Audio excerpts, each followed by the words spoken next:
ஆனால் ஒன்றை மட்டும் கூறிக்கொள்ள ஆசைப்படுகிறேன்.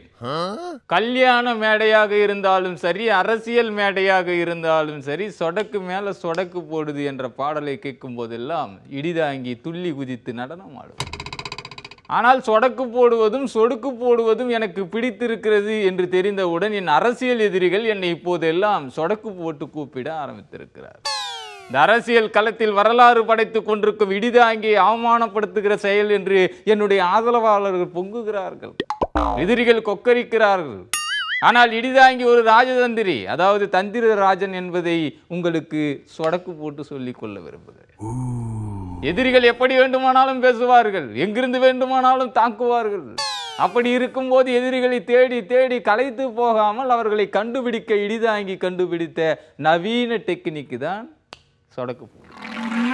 முதலில் சொடக்கு போடும் பாடலுக்கு நானே நடனமாடி சொடக்கு போடுவதை பிரபலமாக்கினேன். அதை பார்த்து என் அரசியல் எதிரிகளும் சொடக்கு போட ஆரம்பித்தார்கள். அவர்கள் ஒவ்வொரு முறை சொடக்கு போடும் போதும் அவர்கள் இருக்கும் திசையை இந்த இடிதாங்கி அறிந்து கொண்டான். அவர்கள் எத்தனை பேர் என்று கணித்து வியூகம் வகுத்து அவர்களை நேருக்கு நேர் களத்தில் சந்தித்துக் கொண்டிருக்கிறார்.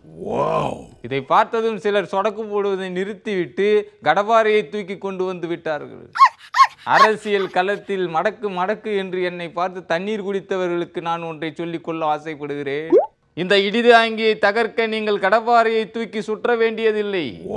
சைக்கிளுக்கு காற்றடிக்கும் போது என் பக்கம் திருப்பினாலே போதும், காற்றில் பறப்பான் இந்த இடிதாங்கி. ஆனால் காற்றில் பறக்கும் போது காற்றின் திசையிலேயே சென்று கீழே விழுந்து விடுவான் என்று மட்டும் ஏமாந்து விடாதீர்கள். இந்த இடிதாங்கி ஒரு ரிவர்ஸ் ஸ்விங் ஸ்பெஷலிஸ்ட். எனக்கு ஊரல் எடுத்து முதுகு சொரியும் போதெல்லாம் நான் ஒரு கம்பத்தை உரசி கொண்டு நிற்பதை இந்த வரலாறு குறித்து வைத்திருக்கிறது. ஆனால் எதற்காக கம்பத்தில் உரசி முதுகு சொரிகிறேன் என்பது ஒரு ராஜ ரகசியம்.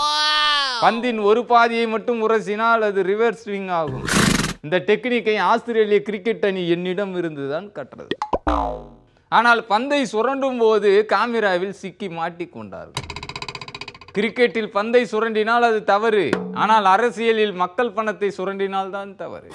அதனால் தான் இடிதாங்கி தன்னைத்தானே சுரண்டி ரிவர்ஸ் ஸ்விங் ஆகி அவ்வப்போது தன் கொள்கையை ரிவர்ஸ் அடிக்க வைத்து இந்த அரசியல் உலகையே அதிர வைத்து கொண்டிருக்கிறான் என்பதை கூறிக்கொண்டு விடைபெறுகிறேன். நன்றி, வணக்கம்.